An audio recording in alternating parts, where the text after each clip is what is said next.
Juan Manuel Gómez Margeri, asesor financiero. Escenario económico, Juan. Uno puede ver que hay cierta estabilidad, digo por los niveles de inflación, de IPC que se han dado a conocer, pero también uno advierte una retracción de la economía, digamos, un enfriamiento de la economía. Digamos, la baja inflación es producto de ese retraimiento de la economía, por lo tanto, cuando se caliente vamos a tener inflación más elevada, o son dos variables que se pueden ir sosteniendo y proyectando en el tiempo. Bueno, Agustín, la verdad es que venimos hablando ya en los últimos meses de que la parte macroeconómica o la situación en cuanto a los índices o indicadores macro de nuestro país está mucho más estable, como vos decías, con un contexto de muchos cambios y un reajuste también en esas variables en cuanto a nivel regional o internacional, estar en sintonía con el resto del mundo, pero por supuesto que genera que la micro, la diaria, la de la calle y del día a día no sea todavía tan palpable y sea lo que también en muchos casos la gente percibe que quizás hay menos actividad o hay que ser más selectivo en el consumo y que hay sectores que están obviamente mucho, o sea, ralentizaron su actividad o su situación. Eh, por supuesto que esa menor actividad ayuda a que la inflación haya bajado tan de golpe, más allá de que también es por cuestiones de índole macroeconómica que se han hecho bien, pero, pero la realidad es que con una especie de, no recesión, pero sí con actividad en algunos sectores menor o no con la velocidad o con la recuperación que necesitamos, ayudan a que la inflación siga en este rumbo de baja, eh, pero creo que se puede sostener con una recuperación sin que la inflación vuelva a picos o a colapsar como teníamos en los ¿Y últimos meses. qué te dicen tus clientes? Digo, el sector empresario, ¿qué busca cuando busca asesoramiento financiero? ¿Y qué recomendaciones se le da? Bueno, principalmente hay cuestiones vinculadas al financiamiento, excedentes de caja. Hoy la realidad es que lo más importante es ser lo más eficiente posible con el manejo del dinero, con la liquidez, el tipo de cambio. Estamos en un contexto que llevamos ya más de un año con un tipo de cambio en su momento con el cepo, ahora con, con la apertura y este esquema de bandas que, que quedó, digamos, el tipo de cambio por debajo de lo que fue la inflación. No me gusta usar la palabra atrasado, pero sí que Argentina en dólares está un poco más cara que el resto de la región, por no decir bastante más cara. Eh, con lo cual todo lo que tiene que ver con el manejo de fondos, tanto en empresas como lo que puede ser ahorro en una persona física, es lo más importante, lo más buscado. Sí, cuando vos decís la Argentina, y no te gusta utilizar el término atrasado, ¿no? Porque vos decís, bueno, tantos pesos equivale a tantos dólares, y si vos te vas del otro lado de la frontera, encontrás el mismo producto a tanto en moneda nacional, pero en dólares mucho menos. Este significa el atraso. A mí se me ocurre que históricamente la Argentina lo que hizo fue, bueno, toquemos la paridad del dólar, toquemos la paridad cambiaria, toquemos el cambio de forma tal de que se necesite, digamos, otra cantidad de dólares para comprar exactamente el mismo producto. Ahora bien, no pareciera ser esta la voluntad del gobierno. ¿Cuál es el interés del gobierno? ¿Qué advertís? ¿Que está intentando que se bajen todos los precios? ¿Para qué? ¿Para que en dólares impacte menos? Sí, como vos decís, la voluntad del gobierno, por lo menos lo que ellos plantean, es que el tipo de cambio se va a sostener de esta forma, no va a haber un cambio o una devaluación brusca de la moneda.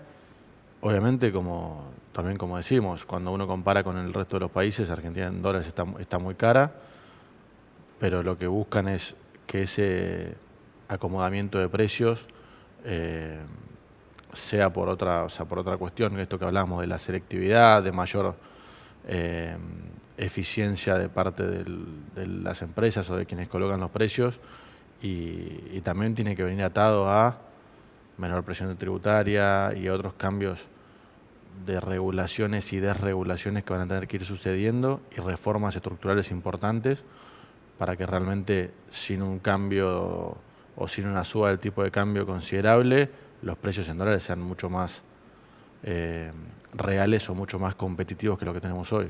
Pues yo lo que me imagino, ¿viste? Es, si algo que te cuesta 1.100 pesos hoy, te cuesta $1. Pero si te costase 550 pesos, te costaría medio dólar. Exactamente.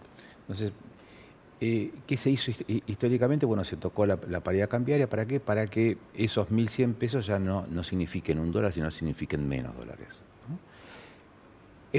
Es muy nadar a contracorriente esto de pensar que los precios van a bajar y que ese es el interés. ¿Es una utopía, digamos, de la economía eso?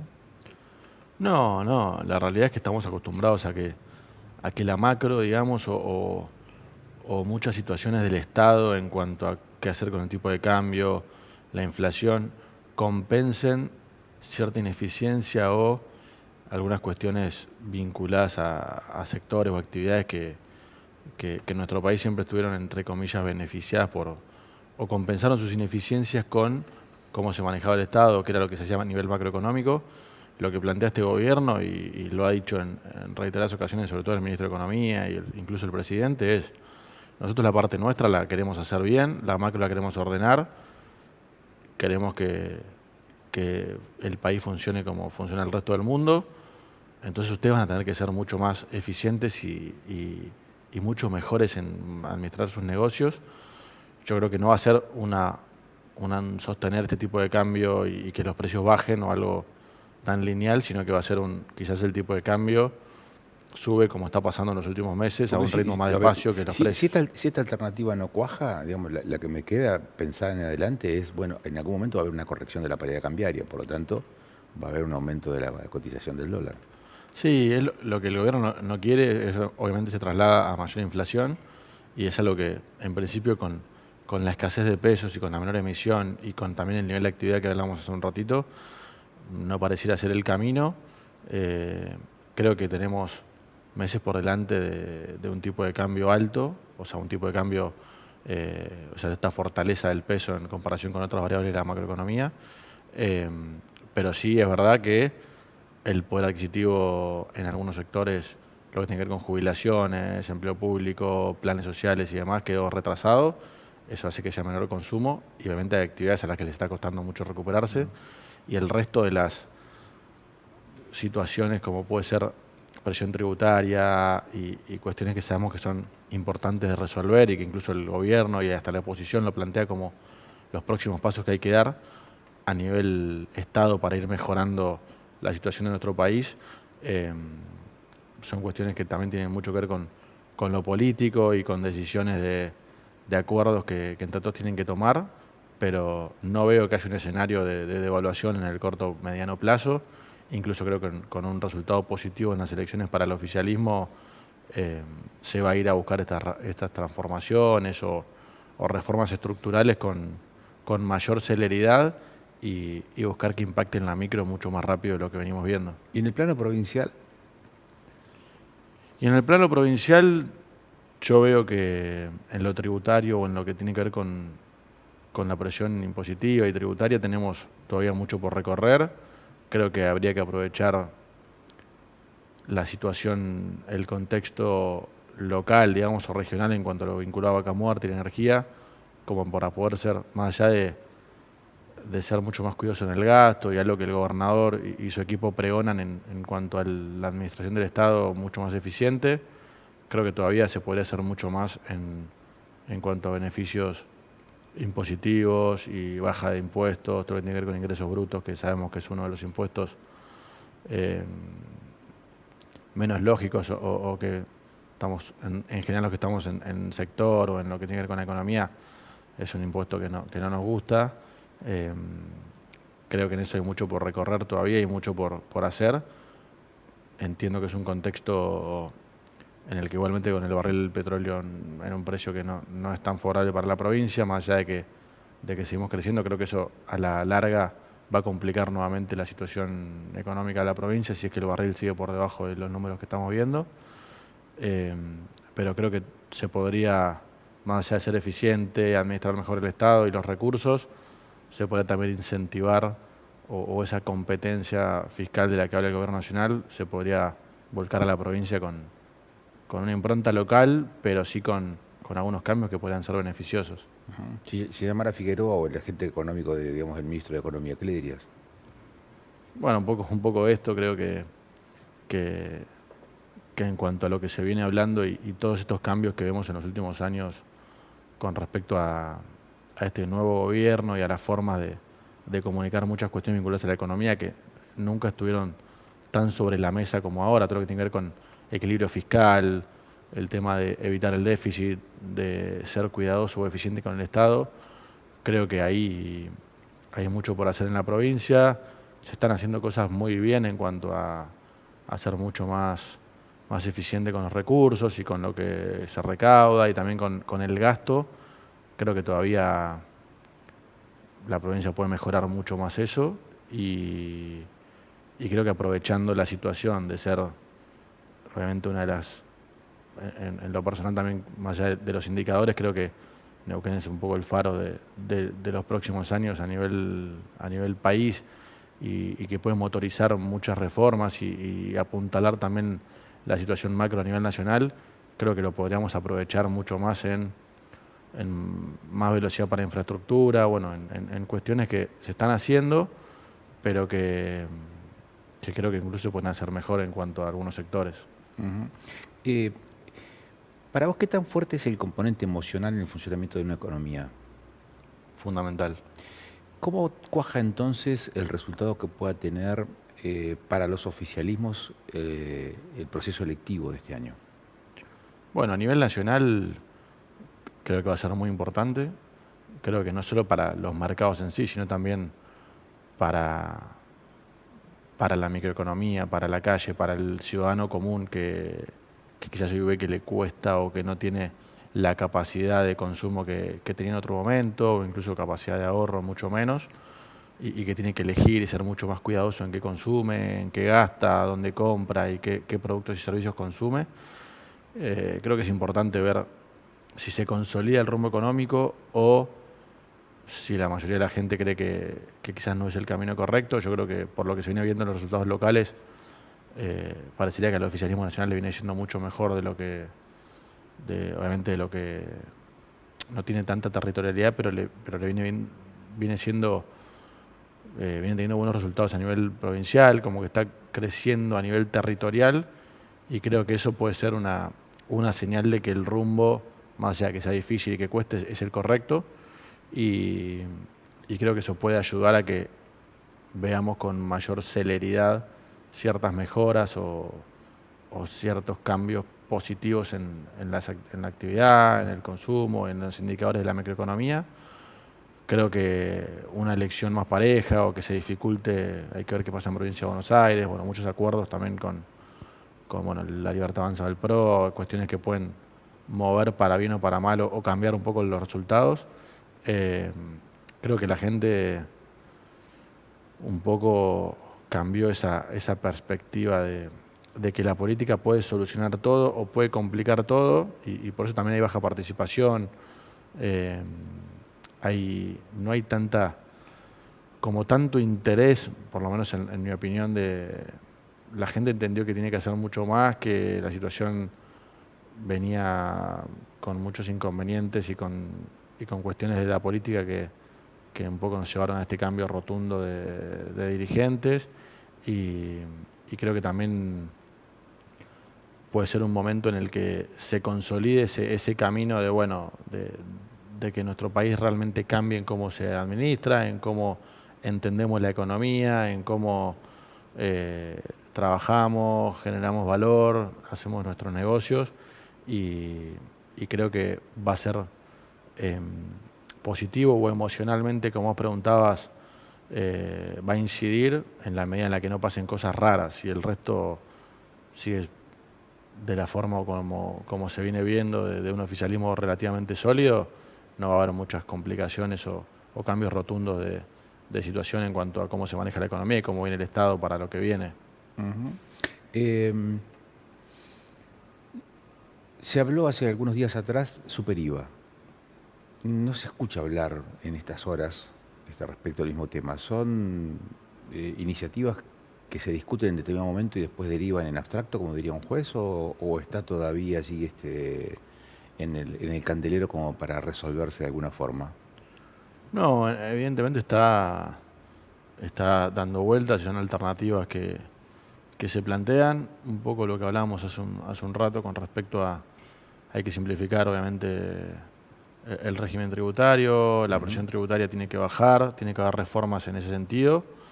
El tema es también de qué forma se hacen y cómo impactan en distintas actividades y en distintos sectores, pero creo que por parte del oficialismo e incluso también ciertos referentes de la oposición plantean que los próximos pasos que habría que dar son en cuanto a reforma tributaria y simplificación tributaria, y creo que estamos todos de acuerdo en que Argentina tiene un régimen tributario complejo, con una presión tremenda y que obviamente dificulta que uno genere valor y pueda ser productivo, pero bueno, también entiendo que hay que tener mucho cuidado en cuáles son esos pasos y en el caso del superior también de cómo puede afectar en lo que tiene que ver con la inflación, que también lo hablamos, y la suba de precios, que también entiendo que por parte del gobierno es algo que no quieren, y creo que va a haber que, en esto lo hemos hablado también en otros momentos, si uno quiere que nuestro país, o liberar importaciones, o que nuestras empresas compitan con otras empresas del mundo, creo que esas reformas tienen que ser antes que esas aperturas o que esos cambios, porque en definitiva vos le estás diciendo compitan en inferioridad de condiciones y le estás poniendo mucha más complejidad, digamos, a las empresas locales con un contexto que todavía vos no resolviste a nivel local. Creo que hay que ser muy cuidadoso con esos cambios. Todos estamos de acuerdo en que hay que reformar y que la presión tributaria es una cosa increíble en nuestro país, pero creo que hay que tener mucho cuidado en esa simplificación, cómo se va haciendo y por supuesto de cómo va impactando en la actividad y en los sectores. Particularmente, viste que uno es lo que hace también, ¿no? Y siendo asesor financiero, especializado en tema números, economía, un presidente economista, que es una suerte de hablar el mismo código, la misma sintonía, estar en la misma sintonía.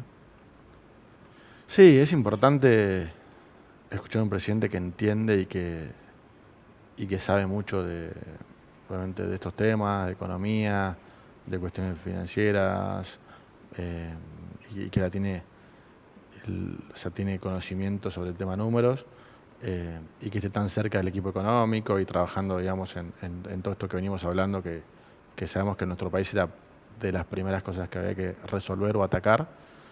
Es importante. Hace poco en un evento en Buenos Aires que estuve, que habló el presidente, habló casi 2 horas, en un sector también con asesores, economistas y gente vinculada al sector.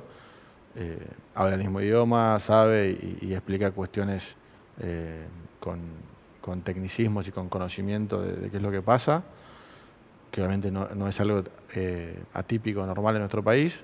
Es importante, a nosotros obviamente nos acerca y nos trae cierta tranquilidad de los pasos que se van dando. Yo creo que en la parte económica se han hecho las cosas muy bien, sobre todo en muchos temas se han hecho cambios y ajustes y reformas necesarias que incluso tuvieron un impacto mejor del que quizás se esperaba o se pronosticaba, y eso ayuda.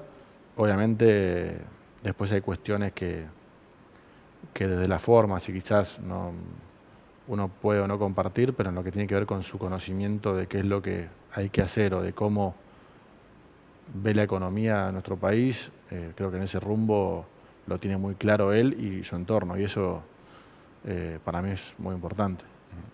Juan Manuel, te agradezco mucho la gentileza de darnos estos minutos. Un placer, como siempre. Bueno, Juan Manuel Gómez Manzeri es asesor financiero y está aquí con nosotros. Hablamos de temas duros, si se quiere, porque hablamos de economía, hablamos de números, de temas más abstractos, si vos querés, y hablamos de política, en un año impar. Y como todos los años impares, años de elecciones en la Argentina. El desafío para el gobierno nacional es lograr ese aval que pareciera ser, lo tiene, pero hay que esperar la compulsa electoral para ratificar precisamente esa visión de la política y de la aprobación que tiene la motosierra o la política de Milei a nivel nacional. Pero claro, cómo eso incide en los territorios provinciales. Fue muy interesante lo que decía Urios, Aníbal, acerca de aquí se vota también las gestiones. Y la gestión nacional puede ir por un aval en cada distrito, pero las gestiones provinciales, si quieren competir con la nación, no es el camino más acertado. El camino acertado es hacer una buena gestión y aprovechar esta instancia para que se pondere precisamente ese capital. Y hablamos de economía. ¿Por qué? Y porque una cosa va de la mano de la otra. Los resultados económicos también están siendo evaluados. La gente vota con el bolsillo, decía Urios. Y de ese bolsillo hablamos con Juan Manuel Gómez Margeri. Cerramos aquí esta edición de Panorama. Lo hacemos como habitualmente. Lo hacemos con este bonus track que nos regala semana a semana Miguel Savone. Nos encontramos el martes que viene. Letras pandémicas con Miguel Savone en Panorama. El que fichara el Fakir, el Estepa, un fragmento. Pensé que había ganado, pero estoy buscándome. Sé que estuve verde y su deber no es devolverle a nadie. Me hice más maleable y casi pierdo la forma. Me puse a ponerme firme y fui otro dogma. ¿Qué le vamos a hacer? De la decepción de la identidad de la vida humana nace una visión desplazada, incompleta, como un espejo roto. Pero que roto al fin sigue siendo espejo, aún fragmentado, hecho añicos. Es la de que nos falta, imitación opaca de nuestra alma, esa sombra que se entrelaza en la sombra de ese otro, ese yo que desconocemos, oculto tras el pañuelo del desosiego, donde la luz de la verdad se oculta y la brisa de la calidez se enfría, ahí como proyectándose ese no ser en la propia historia. Y desde donde nos paramos es como se ve el mundo, también ese sí mismo no logrado, ese sí mismo asumido, querido, que puede serlo, el afán de ser, el que amándose se engendra a cada instante, sueño pensado, ansias hechas realidades. En esa nostalgia aún primaria y original es la de ser el resultado de un esfuerzo, de una elección, ser de un modo natural, como quien se encuentra en el medio, la medida justa entre el exceso y el defecto, el ejercicio de la autonomía, la libertad perfecta en el perfecto quererse, sin tener que hacerse de nuevo. Es tu propia historia asumida, con el ejercicio de la emancipación que se transmuta en cada momento, un sueño construido, una esperanza que se realiza, una exploración, un riesgo de ser en el mundo, ese pretérito imperfecto que a veces, de pronto, se vuelve presente. El que fichara el Fakir, el Estepa.